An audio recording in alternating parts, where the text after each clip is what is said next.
Como adelantábamos al inicio de nuestra emisión, hoy le proponemos dialogar sobre el mosquito y cómo desde Cuba pues luchamos por su eliminación. Para ello nos acompaña esta mañana, ya ven en nuestra sala de entrevistas, la doctora Gelsis Bandama Uriz, directora provincial de Vectores en La Habana.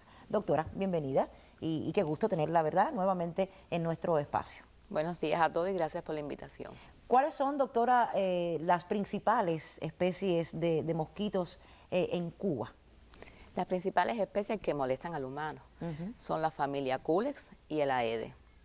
El Culex es el mosquito, sobre todo el quinquefasciato, que es el que más abunda, es el mosquito que pica durante la noche y entonces el que hace el ruido en el oído que es tan molesto. Y el Aedes, dentro de ello el Aedes aegypti, como todos conocemos que es el transmisor de la arbovirosis, es un mosquito diurno y doméstico, o sea, él pica de día, mayormente al amanecer y al atardecer, y vive con nosotros, que eso es lo peor que tiene el Aedes. Ya. ¿Qué enfermedades entonces transmiten estos mosquitos en nuestro país? Que mucho se habla de ello. Bueno, como es sabido, está el Aedes aegypti, que transmite el dengue, que ya es endémico en nuestro país. También transmite el Zika, transmite chikungunya, que como sabemos en Perico, en Matanza, hubo un brote de chikungunya recientemente. Y bueno, y tenemos también el oropouche, que realmente el mayor transmisor es un culicoide, o sea, un jejen, pero que la literatura también plantea que lo transmite el Culex quinquefasciato. Doctora, ¿cómo podemos identificar las diferentes especies, digamos, visualmente? A ver, visualmente es difícil. Normalmente eso se debe diagnosticar en un laboratorio. Tienen características diferentes, pero tiene que ser alguien que ya esté acostumbrado a ellos para sospechar qué tipo de mosquito es. Pero finalmente ese diagnóstico lo dan los entomólogos en los laboratorios de cada municipio que existe y uno provincial. ¿Cuál es el ciclo de vida de un mosquito común en nuestro país? A ver, el ciclo de vida, el tiempo varía de acuerdo al invierno y el verano. El verano es más corto por el tema de la temperatura, la lluvia, la humedad, pero el mosquito, bueno, tiene primero los huevos que duran unas 48 horas, que están pegados al recipiente en el caso de la Aedes aegypti, y que cuando tienen contacto con el agua eclosiona. Que este huevito es interesante saber que puede durar seco hasta 13 meses, porque a veces nosotros tenemos un recipiente seco que no cepillamos bien por dentro y entonces cuando se pone en contacto con el agua, ya sea que lo vas a usar y le eches agua o que está a la intemperie y llueve, ahí mismo eclosiona el mosquito y ya tenemos entonces la otra fase, que es la larvaria, que la larvita se alimenta y respira. Y ahí es lo que busca generalmente el operario cuando nos revisa los depósitos en las viviendas. Esta larva se convierte en pupa, que es el otro estadio, que ya es preadulto, que él no se alimenta, él respira, que es muy difícil su eliminación, a no ser que cojamos el cubo o el recipiente y lo dispersemos, o lo dispersemos en tierra y cemento, porque si lo echamos por un tragante, pues mantenemos su ciclo. Y bueno, y el mosquito adulto, como todos conocemos, que es el que huele, el que pica y el que transmite las enfermedades. ¿Qué factores ambientales favorecen entonces la proliferación de mosquitos en nuestro país? Bueno, hablamos del clima.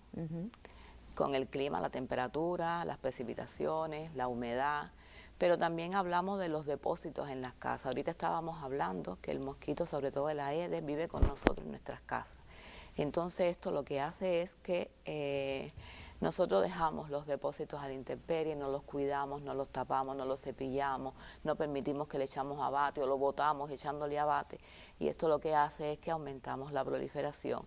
Y están aquellos depósitos, porque los depósitos tienen su clasificación, están los útiles, que son los que usamos con frecuencia, donde almacenamos el agua, y están aquellos que están a la intemperie, que se nos olvida un vasito, una tapita que puede estar en el patio, y cualquier lugar donde caiga agua es útil para el mosquito crear su proliferación. O alguna agua que estamos acumulando, por ejemplo, ¿qué recomienda entonces cambiarla diariamente? Sí, cómo no, se tiene que cambiar diariamente, sobre todo lo que es la bandeja del frío, las cacharras de los animales, no sé, los vasos religiosos, todo eso hay que cambiarlo de hecho diario. Además de esto, algunas medidas que se están tomando en Cuba para un poco controlar estos mosquitos. Sí, cómo no. Primero, bueno, la educación a la comunidad que se mantiene básicamente siempre, tanto en los medios audiovisuales, como en las campañas, como en el cara a cara, a través de los operarios y los médicos y enfermeras de familia.